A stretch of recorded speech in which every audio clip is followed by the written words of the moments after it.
Hello everyone, DonTheCrown here with another build update. As you can see, things are getting pretty crazy. And most importantly, things are getting really crazy, especially with our attack speed and our critical strike chance and critical strike damage. You see here we're getting up to 27 attacks a second, maxed out critical strikes, and about 1,640 is critical strike damage. All of that is just really ridiculous. And with this particular setup, we didn't really change all that much from our 100 billion setup to go up to 2.5 trillion. We did make one big purchase though, which is the Phantom. And before we hop into all of the changes, I'm going to address two really short questions that I see a lot of people asking. One, how do we have all the auras active?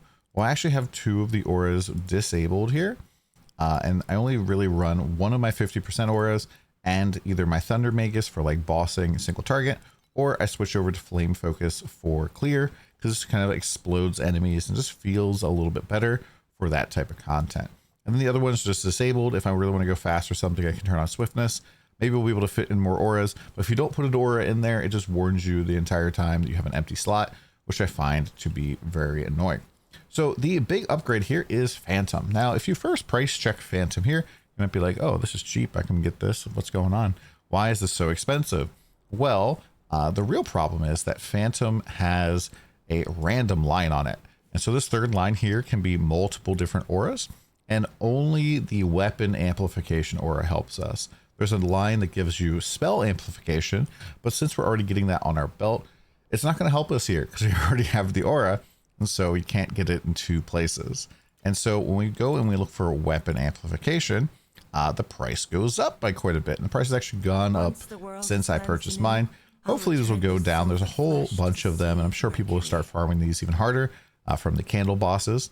And then I also wanted to get this percent life sealed mod even lower. And so pretty expensive amulet. And yeah, this is basically, I think, doubled my damage, which is pretty nuts, because we can switch over the weapon amplification aura over to cruelty, which is a really solid aura as well. The one downside is you need to get paralyzed somewhere, and I got that on my slate. So I have a slate here that has, upon dealing damage to a cursed enemy, there's a chance to paralyze it, and then we get attack speed if you dealt a crit. Now you don't have to actually do it this way, because if you're doing single target and you only really care about maxing out your damage on single target, you can just put the grudge support on your little golem buddy here, the Spirit Magus of Thunder. You just put it right here for grudge and you'll be good to go. The reason I'm not doing that is because there seems to be kind of a bug right now with how Phantom's second line works, where every 15% of life sealed or full mana, you get 1 level. And so if I take this amulet off, we can see here that I'm at currently 4 frost spikes, and if I put this back on, that goes up to oh, not full mana, that's why. Oh, there we go. We are at, still not showing, should say 11.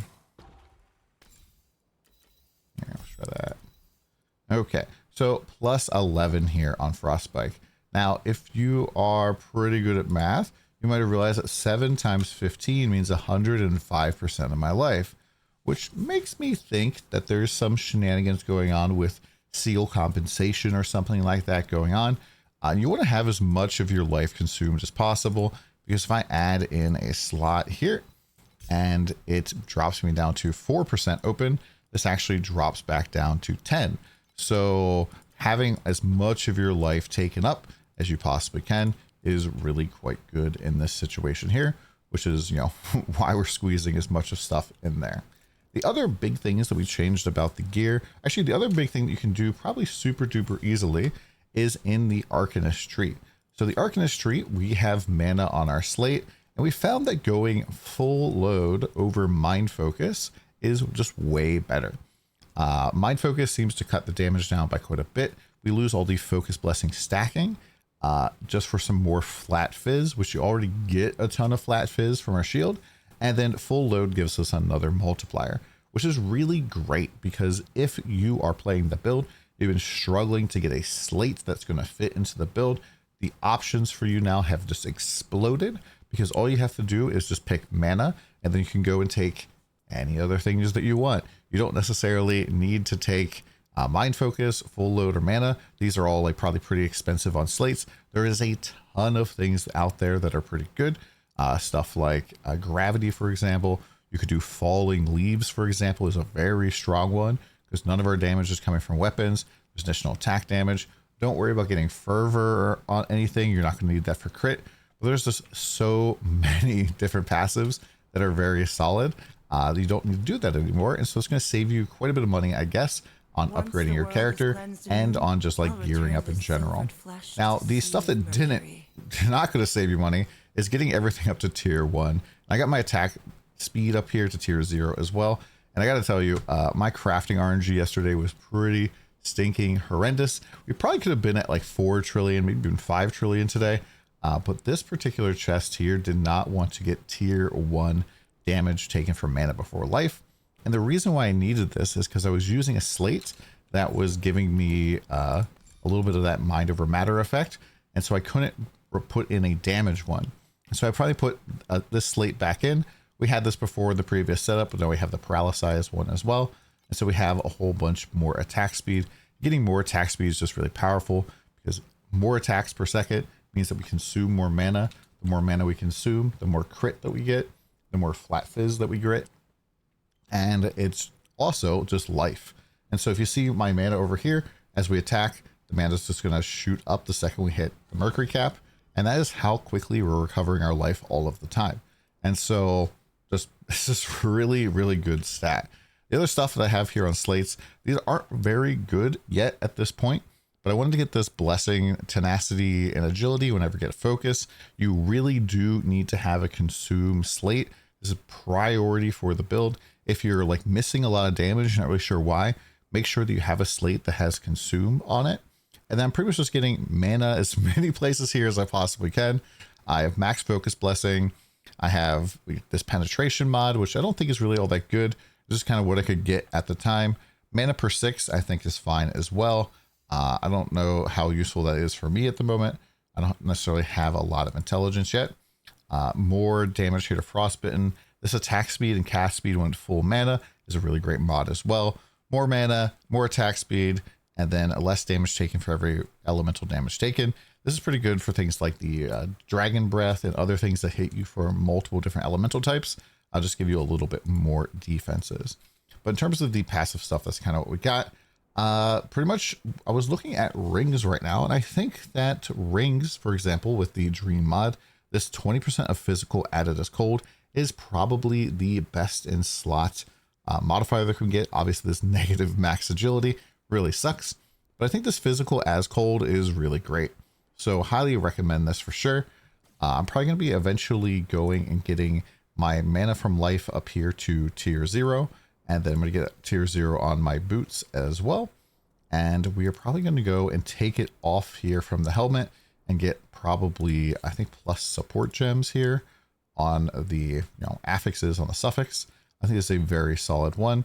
And I might even do additional damage taken by near my enemies, although the defensiveness here is also pretty nice as well. I just like feeling very tanky. It's pretty hard for this build to die right now. The one big weakness is really just that I still haven't got my resistances done yet. I'm probably going to re-roll the critical strike rating here today to probably cold res. We could probably re-roll this fire res to lightning res once we get these boots up a little bit, because our fire res is almost capped up with that. But that's pretty much the main big updates. And really, it doesn't really seem like it's a lot of changes for so much damage, but really the more mana that we get, the more our damage is going to go up and up and up. The higher your mana, the more mana you can consume per second from your attacks. I didn't talk about hero memory. And then the gloves are going to give you more crits for that consumption. You get more flat. And I don't think we're at 200 stacks of this yet. We're getting pretty close. Our hero traits also give us quite a bit of damage for every 1000 mana. So when we go up, I think it's maybe flat 1000, we get more damage. We get 4% more damage. And this caps out at 20,000 mana. You can't get any more damage from this trait. Even if you have like a level 5 one, it will just like give you more percentage per point. But at 20,000 mana, this is going to cap out. However, the last trait here, at level 3, this caps out at 30,000 mana. And then at level 5, it would cap out at, I think, 50,000 mana or something, which is just not going to happen at all. I don't think that that's going to happen. Maybe? I don't know. We could possibly see. So here are traits here. I got all of them now to be red. Just getting attack speed everywhere I possibly can. I really wish that I could get attack speed mana on these. I'm not really sure if we're going to need block in the long run. We might have to like change our gear around a little bit if we actually want a block cap. I'm not really sure how easy it's going to be to get like the block ratio stuff as well. Maybe get that on a helmet or something. But we'll have to kind of see where the build goes as well. Oh, and I also want to talk about pack spirits. So my pack spirits actually did get a little bit better in since the last build. We were pulling on the Dora banner up here, and I happened to pull Fog Scorpion just completely randomly down here. I don't know where he is. There he is. Mr. Fog Scorpion showed up as my pity, and I had 2 boxes already from the last season from all the stuff that it did. So my Fog Scorpion is now level 6. So 6 is across the board.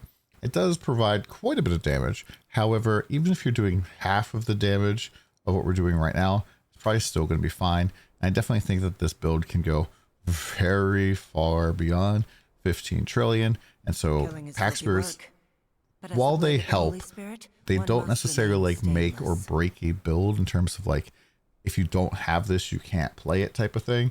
It just kind of makes the build a little bit better. And so that's kind of my thoughts with there.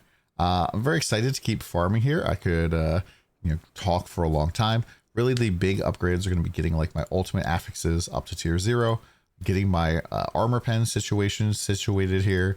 Right now we have way too much armor pen. I don't think we really want too much more than 30. It kind of soft caps at 30 because monsters in endgame have 30 armor resistance. And so I don't think going above 30 is as good as that first 30. And I need to get more elemental penetration. I forget how much resistance they have baseline. So switching one of these armor pens to cold pen, or maybe even both of them, might be a good thing for me to do. Oh, and I also did get this mod here, the sequence. I'm not really sure that there's a ton of really great sequences for our build. If we go here, for example, and look at the in-depth ones, we can see that there is Blind Warlock, which gives us 50% of our physical damage added as a random element. This could definitely be a big possibility. The problem with this is it's just a random element. So this kills like any cold scaling that we have anywhere. We probably want to switch back to a timid curse, which maybe be okay. I'm not really sure if I'm even going to go for a +1 curse this season, oddly enough. We might do it. We just have so many strong options right now. And rolling for a curse is very painful, whereas this has 13 times the weight. So you're way more likely, you will get probably about 13 of these before you will get 1 curse. So yeah, it's pretty rough. We need to still upgrade of the belt here as well. Right now we still have 1 jumps. I'm going to blend on probably like no loose ends, which gives you 50% more damage. You can't well on low life, but you can't have any energy shield. But we don't really care about that. So it's just a free 50% more damage. And we're going to get like a corroded version of this, and probably a corroded version of this eventually. And they're just really going to take off. Hopefully this video helped you out, answer some of your questions and stuff. We're just grinding up and having a blast over on the stream. Come by, say hi. We'll see you again soon.